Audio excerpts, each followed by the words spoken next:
Hello, and welcome to The Delicious Recipe here on UPRN. And you can be listening to us on YouTube, and I believe it's the UFO Paranormal Radio site there. Also, Facebook, it's on United Public Radio if you're listening live.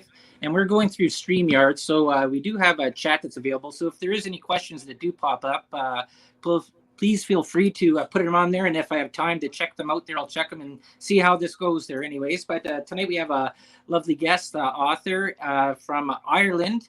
And she has a book that's come out, Where After, and it's dealing with the soul and I guess where it goes after we're done. And actually, you know what the thing is? It's best to let my guest here, and I'll introduce her, Mariel Forde Clarke, and it's better to have her explain because I could not do a good enough job that she could do. So welcome, Mariel. It's absolutely a pleasure, Dale, and greetings from the Western Shores of Ireland. Yes. Yeah, we're almost halfway across the world from each other. Yeah, isn't it amazing? It's wonderful. We're connecting through the ethers. How magical. Yes, exactly. So why don't you tell our listeners out there that are not familiar with you how this all started, how this all began to where you got to this point of this book here, because I went through your book and it's very interesting. It's sort of broken up into 3 parts and you do other things as well. You do counseling, I guess, whatever, seminars and stuff like that too. But let's start from the beginning and get going through the process that we got to here. As they say in Ireland, Dale, how long have you got? Well, we got just under an hour, so we'll see how we can do this. Oh, we'll only be scratching the surface.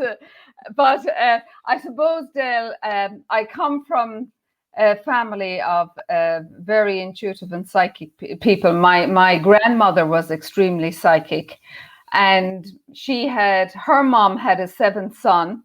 And my grandmother had a 7th son. So it was doubly gifted with a 7th son and a 7th son consecutively within the family.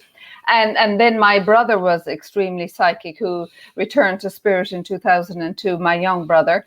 So I was used to, talking to angels, talking to fairies even, and, thought it was all very normal, thought everybody could see and talk to spirit guides and angels. I knew who they were from my grandmother, but it was an assumption I had that everybody was the same, that I wasn't alone in the world. So in 2000, not in 2000, but when I was 15, I had an incredible experience with Mother Mary. And that Mother Mary continues to be one of the ascended masters that works with me in my healing modalities.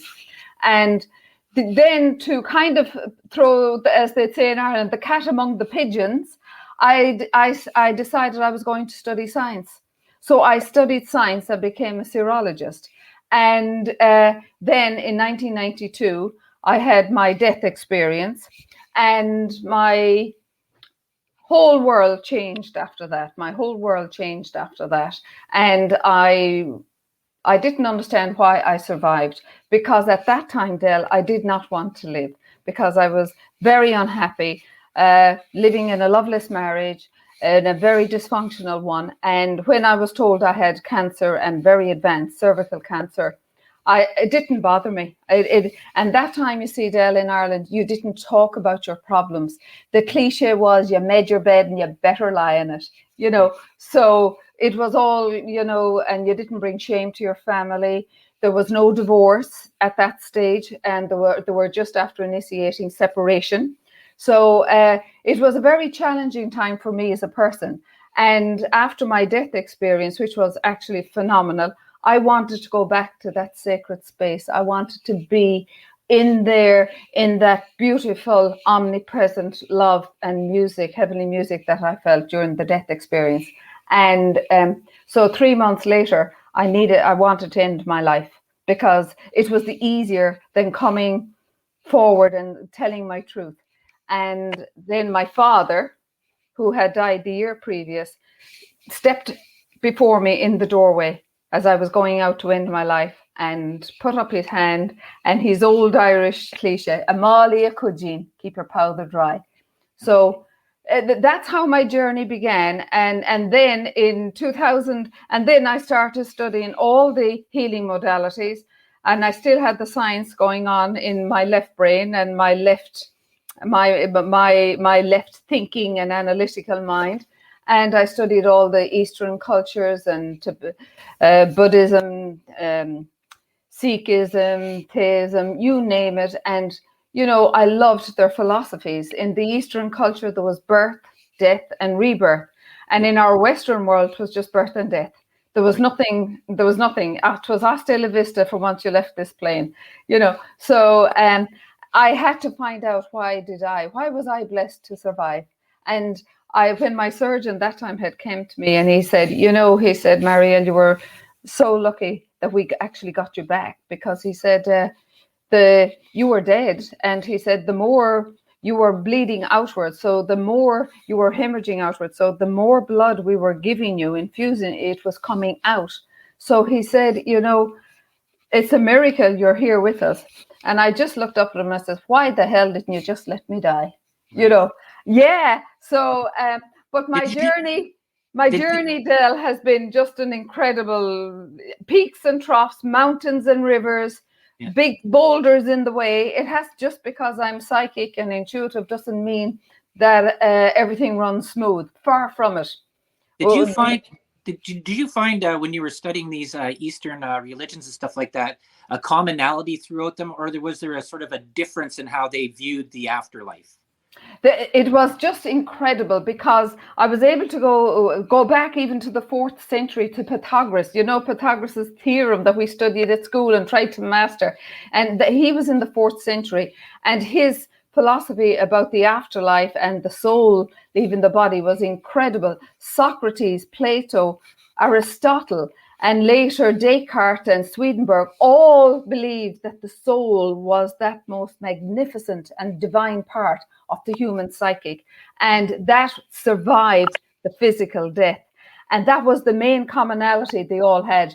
And even though they were centuries apart, but they believed that the soul was the most psychic part of the human experience. And to study the soul and do the journey of the soul. And then I later became a shaman so that I could do soul retrieval. And, it's been an incredible journey. But as I said to you, there, Del, not without its ups and downs, peaks and troughs, and now more than ever, there's so many challenges for people, unfortunately, and especially our younger people. Mm-hmm. Yeah, I always found this sort of interesting because I've looked into a lot of this, and even when dealing with paranormal stuff and just even with anything that's going on in the world, the stuff that we don't see as the physical ourselves or in our sort of our little bubble in that, but this whole idea of the afterlife and that this is like a transition period. Mm-hmm. And then you have in the Eastern religions with this reincarnation, but like you said, here we have sort of like this death that happens here in say North America, and then either go to heaven or hell. That's the end. That's the end of the journey, right? But there's a lot of, I guess, debate or topic of discussion on that, how this sort of changes and how we sort of view what purpose that we do have here while we're alive here and what goes on after. And I suppose, Del, what we forget is that we are multidimensional beings living in a multidimensional universe.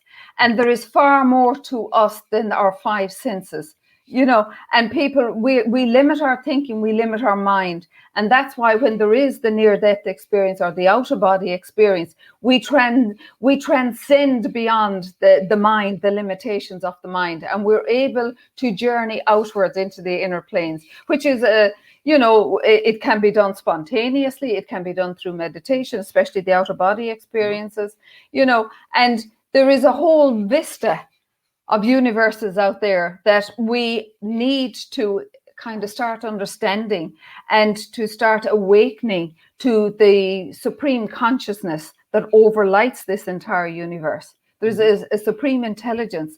For even Einstein, Del said, he says, he began to, and I love Einstein, there are many different sayings belong to him because I had to study him through my science, but he said that there was a supreme consciousness which was far more intelligent and supreme than the comprehension of any man. So that coming from him was an incredible, considering the physicist that he was, and for him to be able to say that. And you spoke there earlier, about, the hell and the death situation.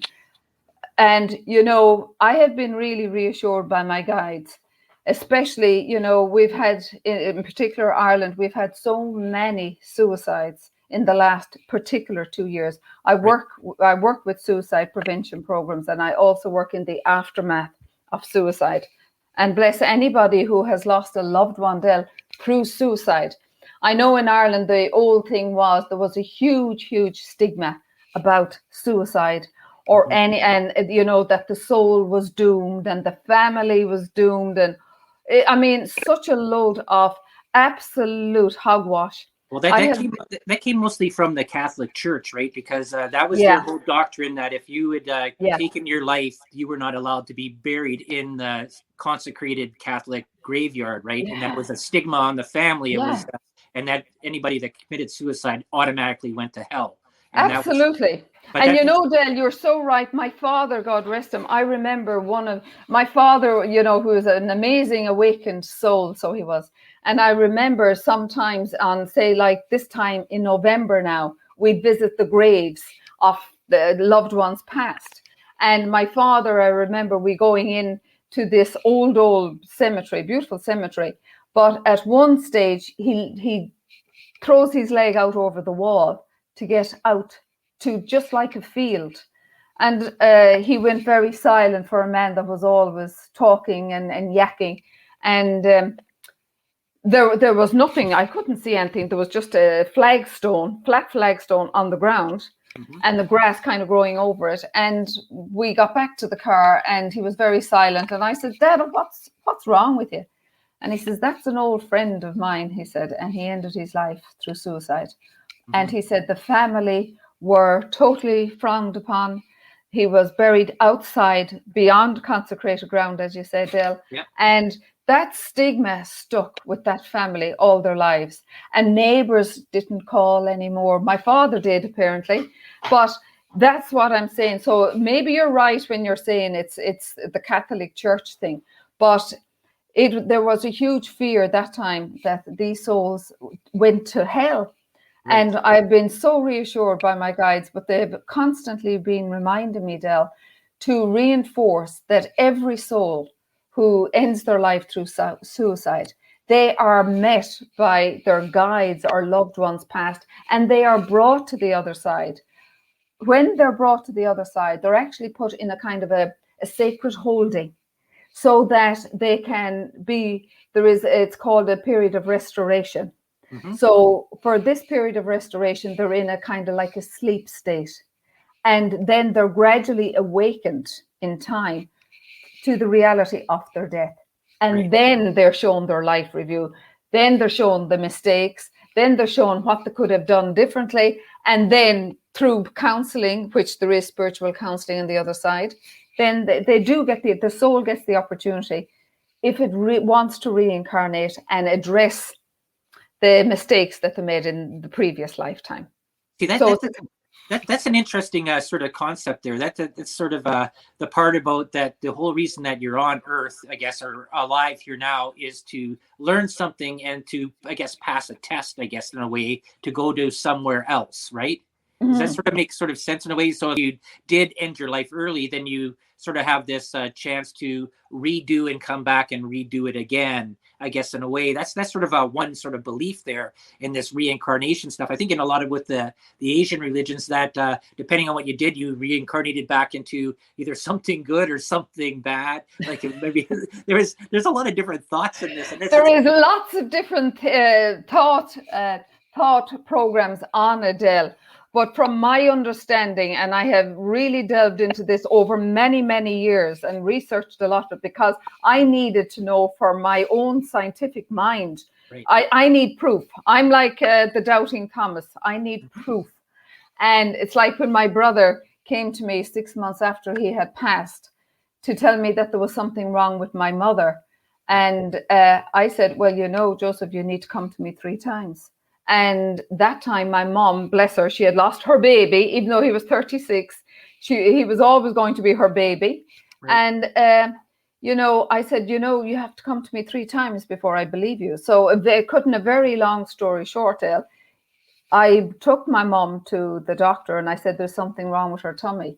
And he looks at me with these squeamish eyes and the glasses. And he said, if you told me there was something wrong with her lungs or her heart, he says, because she smoked 60 years, then I'd say something. So I had to beg him to send her for a scan. But within 3 days, it showed that my mother had just hours to live. And we just got her to the operating theatre within hours. There was a AAA aortic aneurysm in her stomach. And my brother in spirit world came and told me that we needed to look after her. Now, my family like that, Dale, while I'm very in tune and all of that, none of them, they call me Mystic Meg. They don't, are away with the fairies. So I'm used to that. But I couldn't tell them it was Joseph that had come to tell me that Mammy was so ill.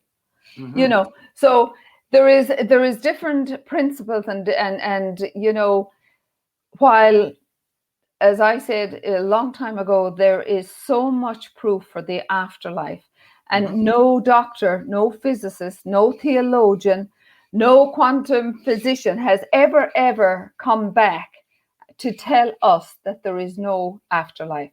But we have hundreds and thousands of doctors, of psychologists and theologians that will come back, and they have not alone come back, but doctors also who endorse the phenomena of afterlife. And there is so much there, Del. There's volumes of research to prove the afterlife. Well, my wife there, she's doing I think a book on the afterlife experience. She was a nurse and she dealt with a lot of palliative care and stuff like that.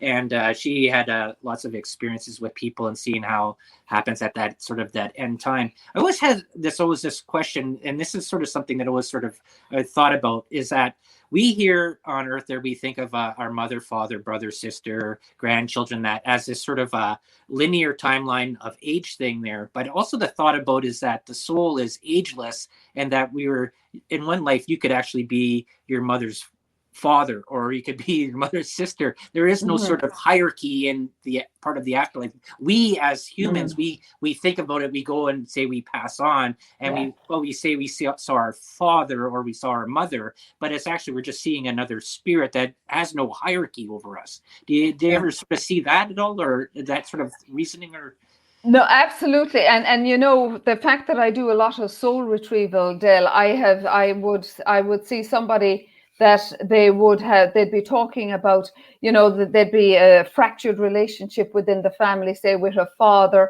or with a mother, to discover through the soul retrieval that they are and soul investigation that this mother and this father were linked to them in a previous lifetime, and that there was some damage done or something corrupt or something violent happened. And that's why the friction was carried through, the imprint was carried through into the next lifeline. And it happens all the time. And there's amazing study done, which is incredible, by Professor Ian Stevenson on reincarnation, especially with children. And there is the proof that they have carried the birth defects, or they've carried the birthmarks into the next life.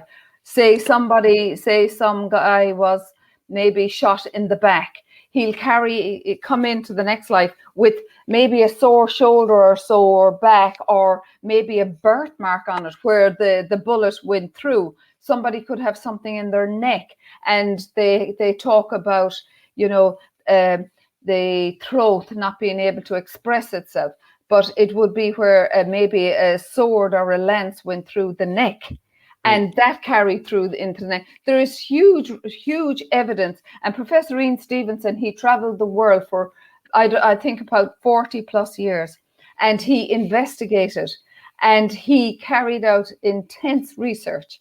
He went by train, he went by plane, he went by boat, you name it, to investigate these afterlife phenomena and these reincarnated children in particular, nearly 3,000 of them.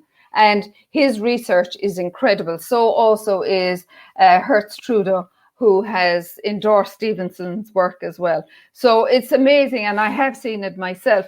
But when you see the research of over 30, 40 years by renowned, credible doctors, that gives it real beef. Yes, I was just, as you were talking there, just it popped into my mind there, because I remember watching this movie. I watched this a couple times. It was about searching for the Dalai Lama, and it was that the succession of the Dalai Lama was not even connected by family and stuff like that, but it was these monks would go out and they would find a child, and they would lay out objects on a table, and they would see whatever the object that the child had picked and how it related to them. I guess it was sort of looking for the succession of the Dalai Lama being reincarnated, and that would be their spiritual leader that would continue on in that. And that I guess that was the point I was, or the thought I was going there, was that we sort of look at this connection as our family unit here, but how did, like, when you're thinking about souls afterwards, they could be connected to somebody that was not even connected to your family that's in Australia or in New Zealand or in China or in Europe or stuff like that, or in South America. It doesn't necessarily have to be an internal family as a family line. Is that well, the soul has many strands to it, and not all of the soul reincarnates here on the earth. We could be in another system somewhere else, and I know that scares people as well, and that's why I try and keep it simple. Like I was guided through my book by my guides to keep it factual so that it was going to be understandable. But for me, I totally understand that we have many aspects of our soul, and only part of it incarnates here on earth.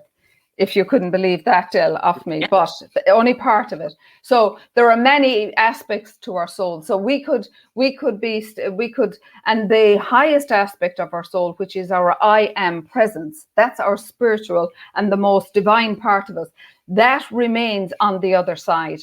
And that's what keeps us connected by our silver cord to the physical body while we're here on earth, while we're having the human experience. Okay, I've heard this before, and why don't you explain what the silver cord is? Okay, right. I'm sure everybody will be familiar with the umbilical cord, which keeps the baby nourished and fed and watered, as the fella says, in mother's womb. And that's the lifeline during those 9 months of gestation. But when the baby is born, the umbilical cord is cut. So mother and baby become independent. But something similar happens to us then when we are born. We have what is called the silver cord. This is our connection to the highest aspect of ourselves in spirit world. This silver cord is our lifeline. This silver cord nourishes and feeds us. It drives our soul, it drives our heart, it drives our mind, it drives the physical body. And this is what allows us to have outer body experiences. And outer body experiences, for bless you, or as they say in Irish, Jialin. And this silver cord, it's limitless. It is limitless. And when we're having an outer body experiences, even though an awful lot of people will say, Del, I've never had an outer body experiences. We do. Now, sometimes how you'll know you're having an outer body experience, you could be in a deep, deep sleep state. And then towards morning, you'll get a jerk or a jolt. Your body will just all of a sudden feel as if it's coming down. That's your soul re-entering your body, because the soul vacates the body. It comes and goes at will during our dream and sleep state, because it goes out into the astral plane, so it can pick up information for us. It can solve problems for us that we can, in the morning, our minds is fresh, and then a problem we had, all of a sudden we have an answer to it. And our soul is that great big messenger. But the only time the silver cord then disengages is at the moment of physical death. We can have near-death experiences like I have, even though I don't know why they call them near-death, because you are dead. You're dead. You're pronounced dead. So with their near-death experience, the silver cord still is attached, and we rise up above our bodies and we look down at ourselves. We can see them trying to resuscitate us. We travel into this beautiful place, which is the afterlife, or the heaven, wherever you like to call it, Ananda. And we are told it's not our time. And we are sent back. And then we feel that jerk in the body as well when the soul comes back into the body. And that's called catalepsy as well. So the only time it disengages is when your time on earth is complete, when your sacred contract is finished, then it disengages. And that's the difference between the near-death experience and the outer body ones. The outer body ones, you come back into your body.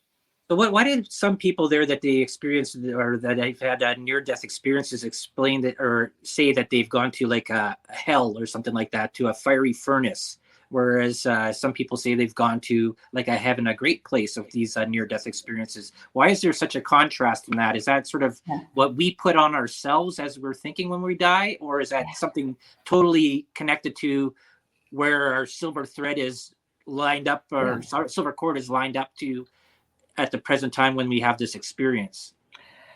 Funnily enough, Del, my understanding of this, and I'm totally open for correction on this, but my understanding of this is when we have our life reviews on the other side, when you're having your near-death experience, you are taken to the place, to the level of consciousness that you have in the world right now. It's the same when we cross over. You go to the sphere or to the level of the level of the the level of understanding that you have right now of your world.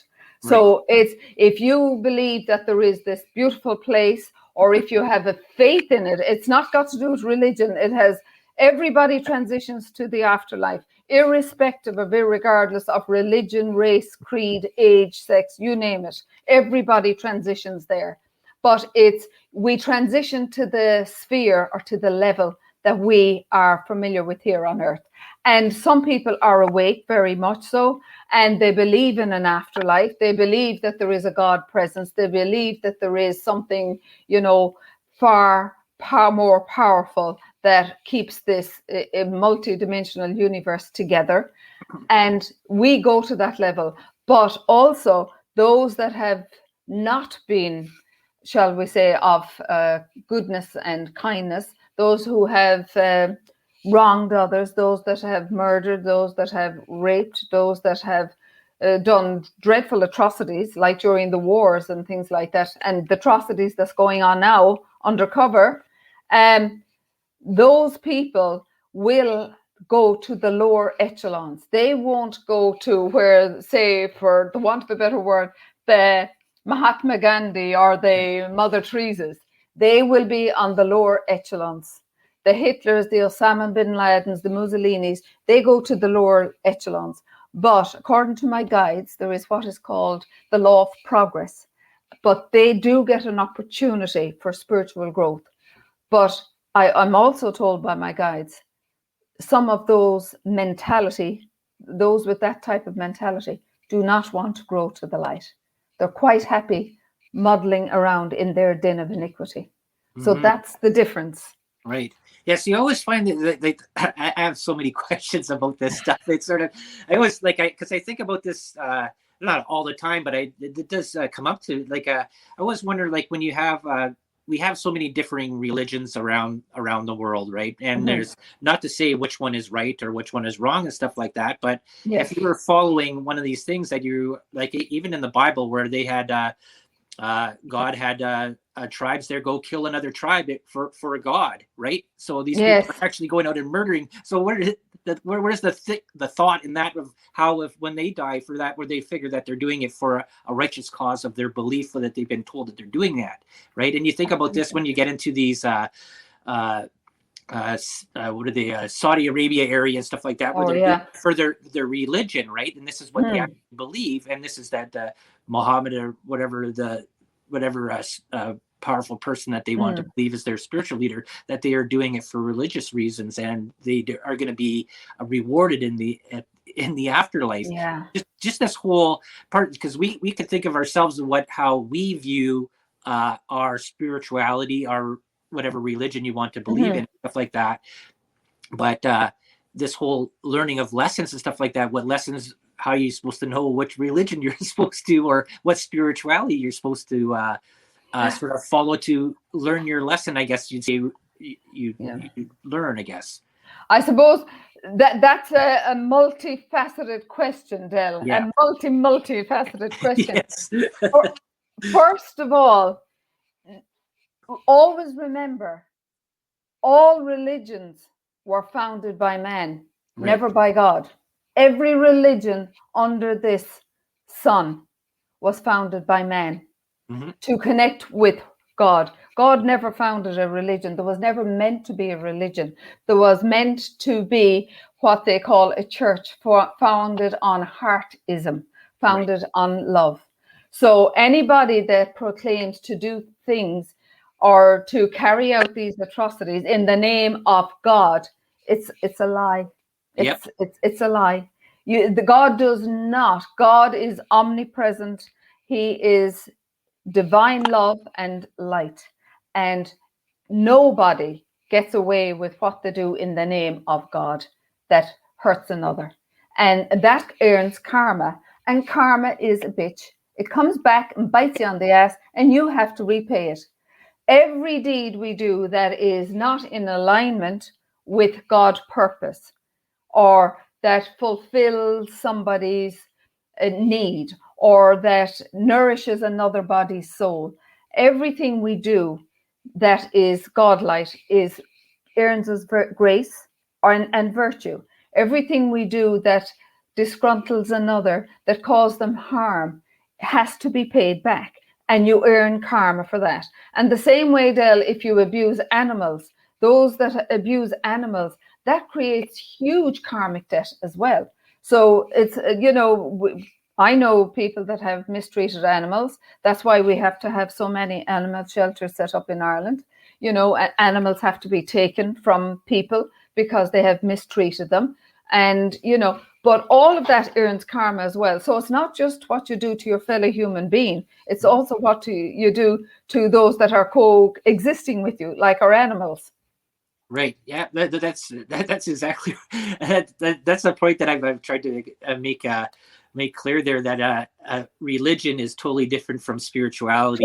Totally. And I've always said this. I have said this to my wife there too as well. I says, what does God need with money and gold, and need with you burning some crops and an animal on an altar? It says he makes everything anyways. That's just a people that are looking for power and control.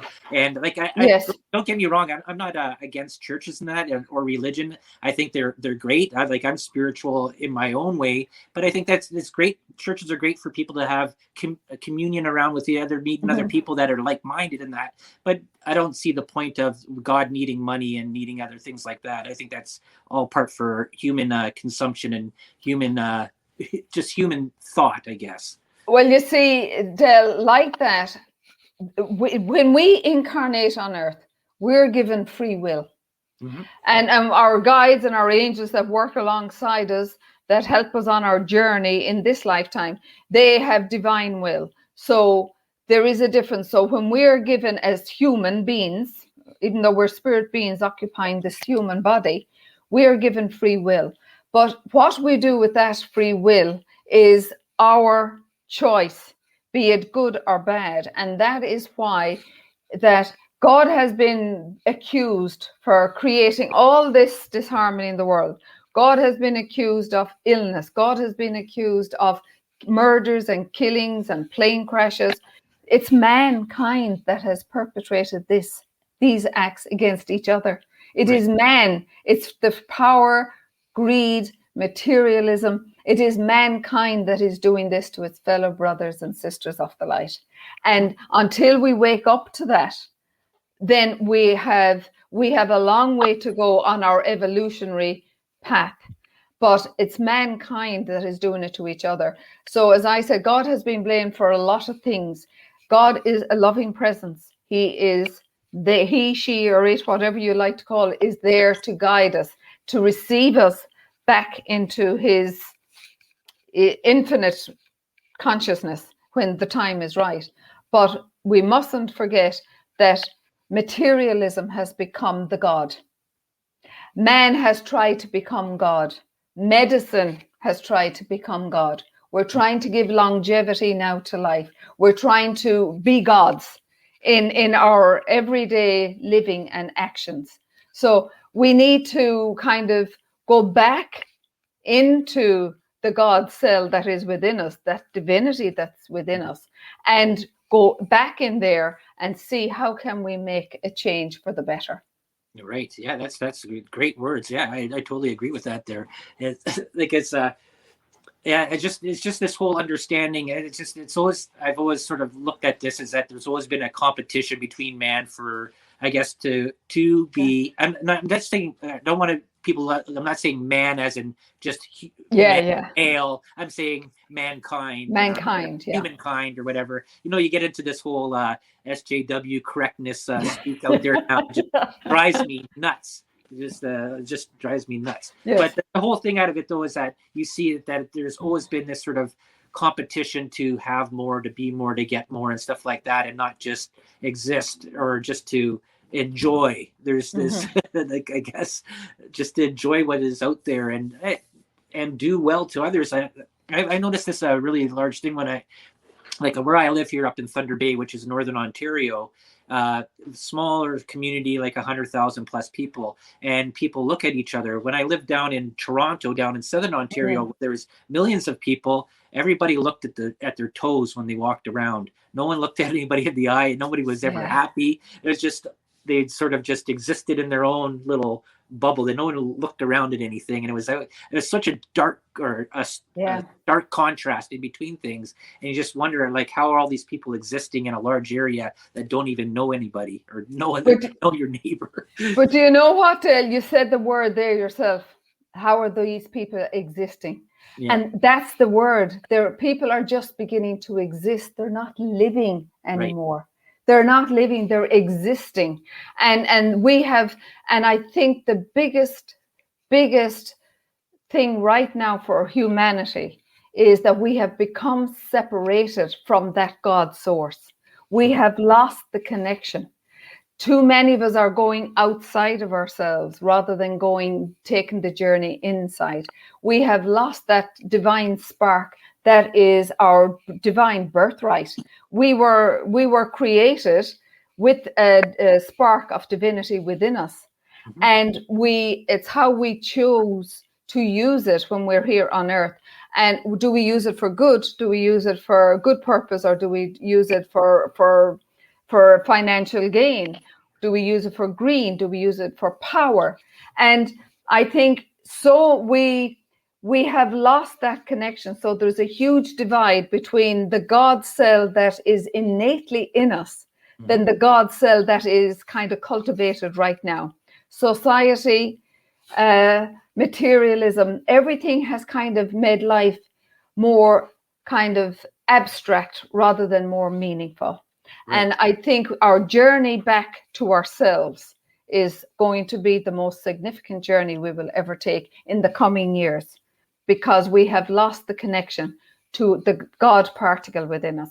And it's like we all have it, and it's nothing got to do with religion, nothing got to do with religion or creed. That God particle is within us.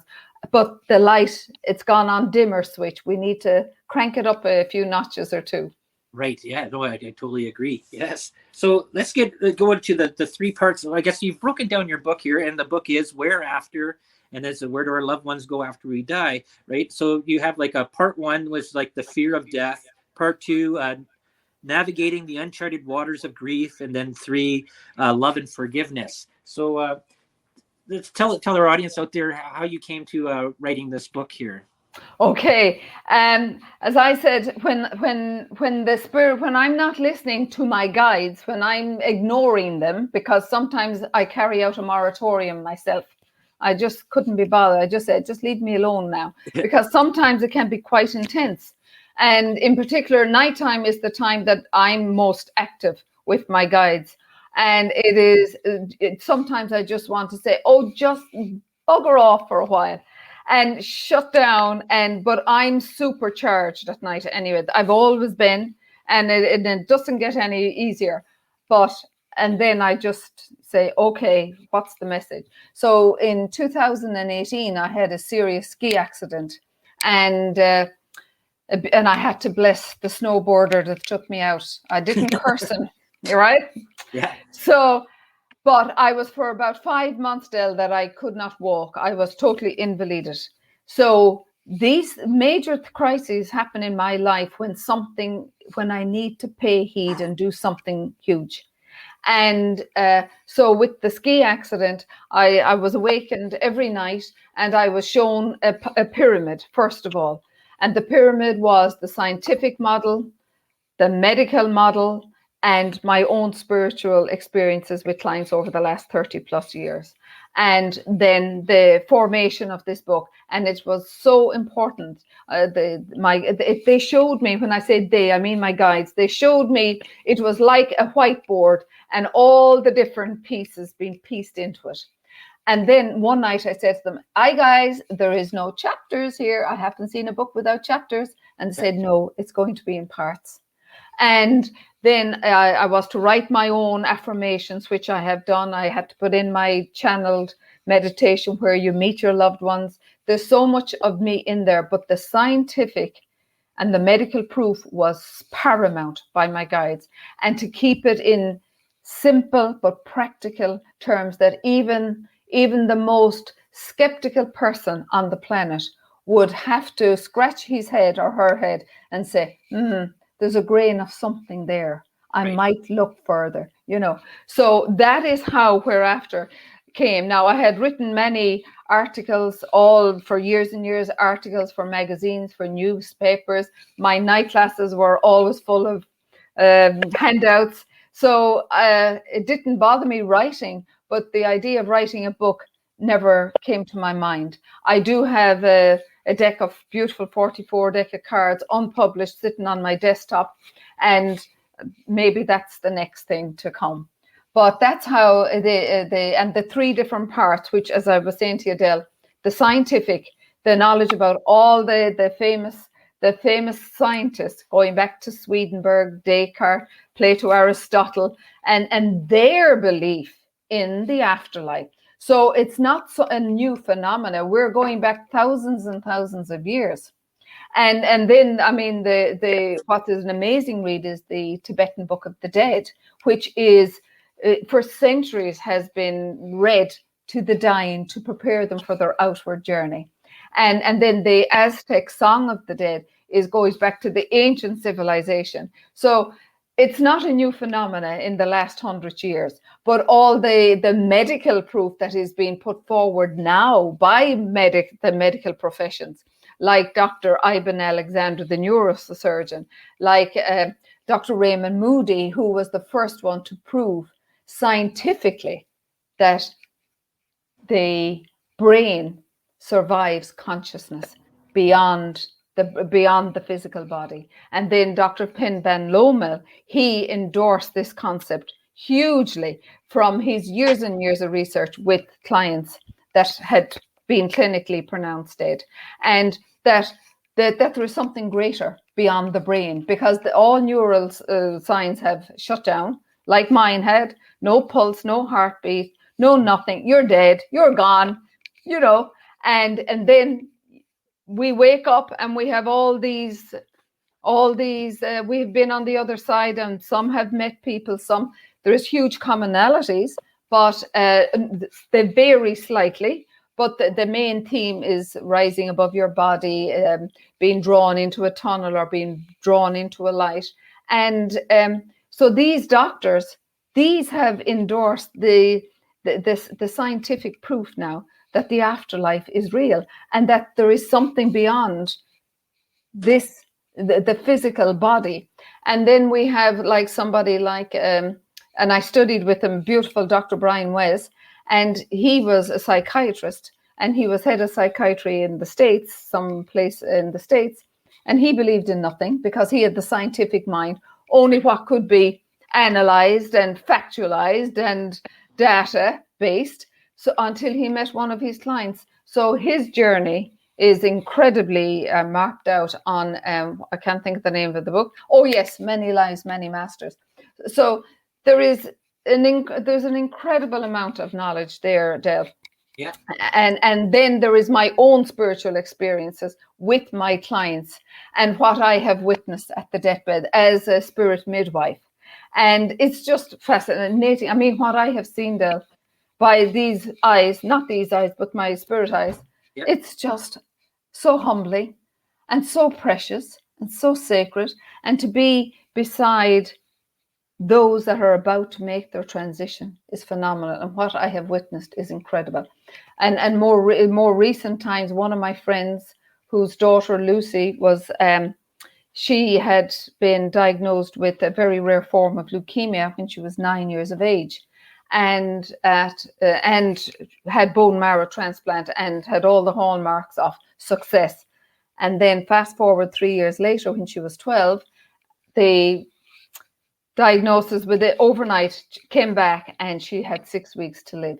And of course her mom was a young mom and a single mom, and she was devastated. So I sat with her during the final days, but Lucy wakes up from her semi-conscious state and she grabs her mother's hand, and I'm witnessing this, and she says, Mommy, you're not to be afraid. You're not to be afraid and you're not to be sad, because Peter has been with me, and Peter said that he's going to take care of me, and he wants you to know that you're not to be sad, and he wants you to know that I'm going to be taken care of. The ironic thing about this story, Del, is Lucy never knew she had a brother called Peter because he had died 3 years before she was born. You know, there's amazing. I have seen so many people rise up in the bed and reach out into the nothingness, but I see what's happening. I see the veil between the two worlds thinning, and I see their entourage that's waiting for them. And that's another thing, Del.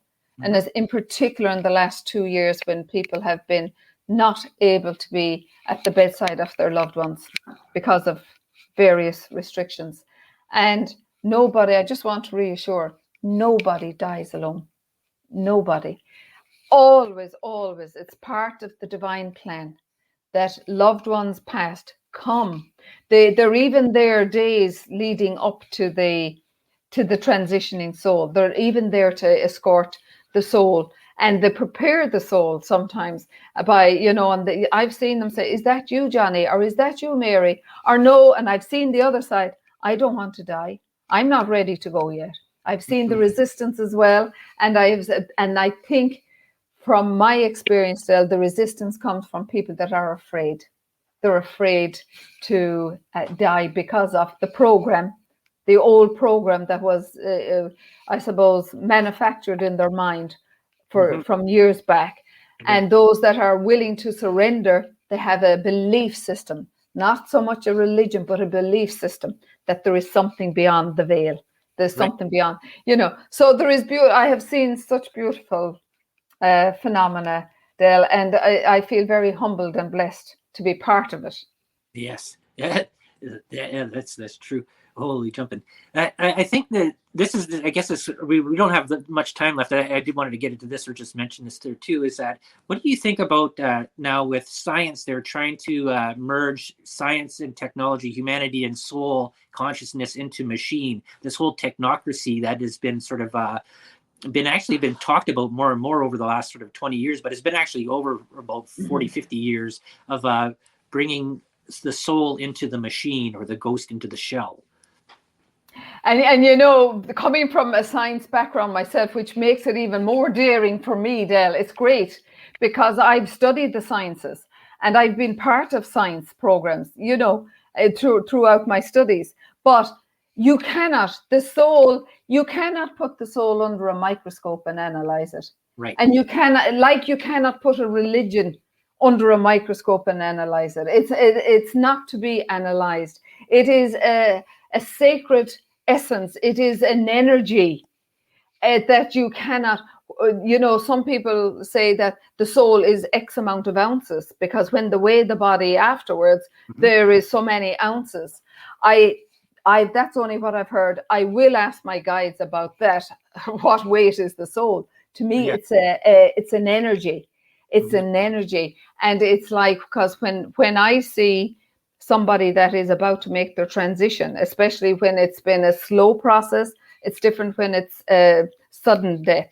Sudden death is different. The soul leaves the body at the point of impact. And that's also good to remind anybody who has lost a loved one through sudden death, that even if it was drowning or fire or accident or falling off a mountain, whatever, the soul leaves the body at the point of impact. So the physical body doesn't feel the pain or the shock. That's just, I've been just reminded by Spirit just to say that. But it's so important that, you know, you can't analyze, as I said, you can't put it under a microscope and analyze a soul. It's not spiritually acceptable, and it's not spiritually how would you say, spiritually possible. It's not possible, but it's not a commodity. It's not a commodity to be analyzed. And I know they're trying to merge science and spirituality, and there is a lot of books out there now merging science and spirituality, science and psychology. And, you know, while there is an overlap, but what science is only a theory until it's disproved. We mustn't forget that as well. It's only a theory until it's disproved. And I have to say, Del, sorry, Einstein, dare I go back to my lovely friend Albert Einstein? I play cards with him every now and then, you know. But Einstein, he said, you know, the only thing, and I love it, and it's very fitting for tonight here, the only thing that science can prove with certainty is that it can prove absolutely nothing at all. Right. Oh, we'll leave that on that there, since we're right out of time there. That's a perfect way to end it. And so you want to just tell the people out there where they can find your book, and if you have any Instagram, Facebook, or stuff like that, or if they want to follow you along there. Okay. Well, Del, thank you so much. And it's been my humble pleasure to be sharing this sacred space with you. My website is www.marielfordeclarke.com. All my platforms, social media platforms, can be got from there. The Facebook, Instagram, and Twitter, they're all there following on from that. And my book is available whereafter with John Hunt Publishing and all the Amazons globally. Awesome. Okay. Laura Lee, you there? I am. Okay, there you go. I just talked to her. She's producing my show there for tonight until I get everything all ship shape and that. And you will be coming on Laura Lee's show, The Angel Rock, I believe, later on this month as well. November 22nd. That's what she's. There she goes. I look forward to that. That'll be good. So I want to thank you very much for being a guest here on The Delicious Recipe. And that was very interesting. And I hope maybe in the future there we could do this once again. It's been an absolute blessing, and bless you all and bless every listener. And I send my love and light to you. Awesome. Okay, Laura, wrap her up. Let's see if you do this.